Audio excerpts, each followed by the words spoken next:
al que vive y reina por los siglos de los siglos. A él sea la gloria sempiterna, desde la eternidad hasta la eternidad, a nuestro Dios y nuestro Señor Jesucristo, que nos dio la vida eterna y por el cual tenemos la esperanza a través de este Evangelio que nos ha sido entregado. Recibe la gloria, Señor, en esta noche, Señor, en que podemos estar todos reunidos alrededor de tu palabra. Oro en el nombre de Jesús para que sea, Señor, todo corazón dispuesto en esta noche para que reciba, Señor, de tu palabra, de tu conocimiento. Te damos la gracia, Señor, porque tú despiertas en nosotros el querer como el hacer para poder, Señor, nutrirnos de tu palabra. Gracias, Señor, porque tu palabra es viva y eficaz y nos alienta, nos da esperanza, nos edifica en nuestra fe. Recibe toda la gloria y la honra en esta hora. En el nombre del Padre, del Hijo y del Espíritu Santo. Amén. Escudriñando las Escrituras, hoy vamos a seguir precisamente con el estudio de la primera carta del apóstol Pablo escrita a los tesalonicenses. Carta escrita a los creyentes que estaban ubicados en la iglesia en Tesalónica. Esta carta fue escrita por el apóstol Pablo en Corinto hacia el año más o menos 51 después de Cristo. Y lo primero que hace en esta carta es hablar acerca del ejemplo que dan los tesalonicenses. Y como siempre en cada carta, el apóstol Pablo siempre se identifica precisamente para decir que él es el autor de la carta a la cual escribe él a las diferentes iglesias que se fundaron a través precisamente de los viajes misioneros del apóstol Pablo. Dice la escritura entonces: Pablo, Silvano y Timoteo, que eran siervos y ayudantes en el ministerio, a la iglesia de los tesalonicenses en Dios Padre y en el Señor Jesucristo, gracia y paz sean a vosotros, de Dios nuestro Padre y del Señor Jesucristo. Indiscutiblemente el sello especial del apóstol Pablo en cada una de las cartas, identificándose como el autor de cada una de ellas, y identificándose con la iglesia de los tesalonicenses, la iglesia de Cristo que está precisamente cimentada en el Dios Trino, en el Dios Padre, en el Señor Jesucristo y en el poder del Espíritu Santo. Por lo cual es el fundamento firme de cada iglesia. No es el fundamento de un hombre, no es el fundamento de una doctrina o una enseñanza que es apartada de las Escrituras.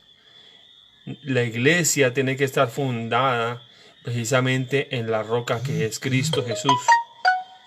Gracia y paz sean multiplicadas a cada uno de ellos, dice aquí el mensaje del apóstol Pablo. Y es necesario que la gracia de Dios que sostiene la iglesia y que la paz gobierne a cada uno de los hermanos. ¿Por qué? Porque debemos vivir en paz.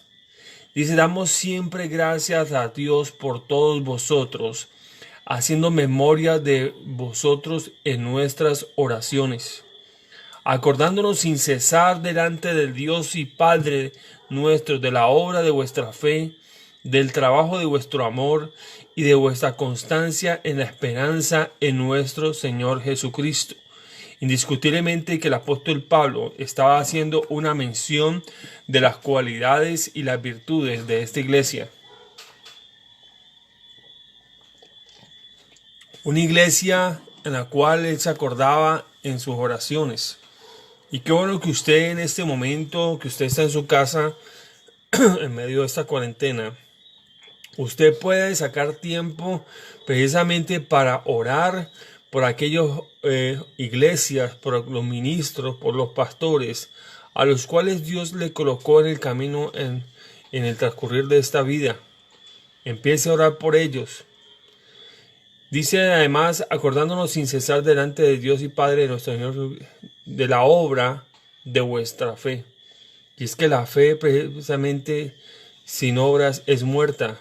Por tanto, por amor de la fe y el amor al Señor, es que la oramos, trabajamos con arduo amor por la obra de Jesucristo y la constancia en la esperanza de nuestro Señor Jesucristo. Debemos ser constantes en la esperanza del Señor.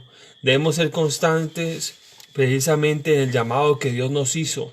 Constantes porque dice aquí, porque conocemos, hermanos amados de Dios, vuestra elección. Y la elección que hemos escogido nosotros, cada uno de nosotros, es la mejor. No sé cuántas cosas usted probó en la vida. Alguien me decía a mí alguna vez, tú en la vida tú tienes que probarlo de todo. Yo te puedo decir que sí, yo probé de todo. Probé mujeres, probé la droga, probé el alcohol. Estuve en cuanta cosa no te puedes imaginar. Pero me faltaba algo importante y era probar de Jesucristo. Por tanto, entonces, amados hermanos, tenemos que perseverar en esta esperanza, ¿verdad? Porque cuando probamos al Señor, entonces sabemos que encontramos que es lo mejor. Es como la perla que encontramos, que estaba perdida. Dice aquí,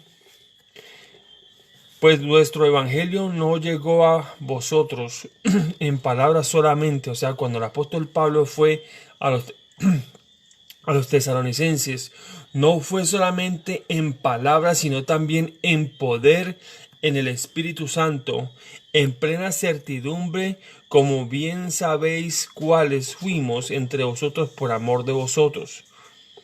Este evangelio, las buenas nuevas de Jesucristo, no solamente es palabra, está diciendo el apóstol Pablo a los tesalonicenses. Nosotros no fuimos a ustedes a compartirles el evangelio solamente en palabras, sino en el poder de Dios. Porque la palabra de Dios debe ir acompañada precisamente con el poder de Dios que da el convencimiento, porque la palabra sola es una palabra muerta. Tiene que ir acompañada de ese poder de Dios. ¿Por qué? Porque es el que produce el convencimiento y acompañado del Espíritu Santo.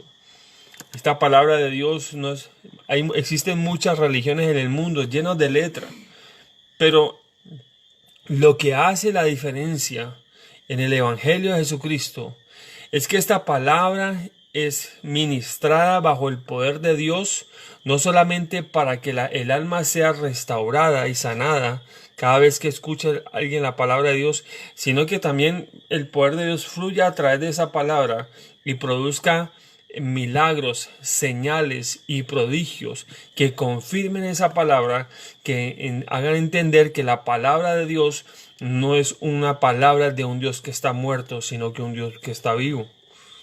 Dice que adelante y vosotros vinisteis a ser imitadores de nosotros y del Señor. ¿De quienes debemos ser imitadores? De nuestro Señor Jesucristo, de aquellos que se portan y tienen un testimonio intachable delante del Señor, recibiendo la palabra en medio de gran tribulación con gozo del Espíritu Santo. Mire que ellos habían recibido, habían estado en medio de tribulaciones, en medio de dificultades, y aún así el gozo del Señor era su fortaleza, y ese gozo venía solamente del Espíritu Santo, porque todo un perfecto viene del Padre de las luces. De tal manera que habéis sido ejemplo a todos los de Macedonia y de Acaya que han creído. La iglesia de los tesalonicenses era un ejemplo para las iglesias de Asia, porque a pesar de su tribulación, a pesar de sus dificultades, perseveraban unánimes en la esperanza de la gloria del Señor. Porque a pesar de que estaban atribulados o pasando dificultades, tenían el gozo del Espíritu Santo. ¿Y cuántos de nosotros no empezamos precisamente a quejarnos por el encierro en que estamos? No, peores dificultades pasaron los hermanos, las iglesias que estuvieron pasando persecución.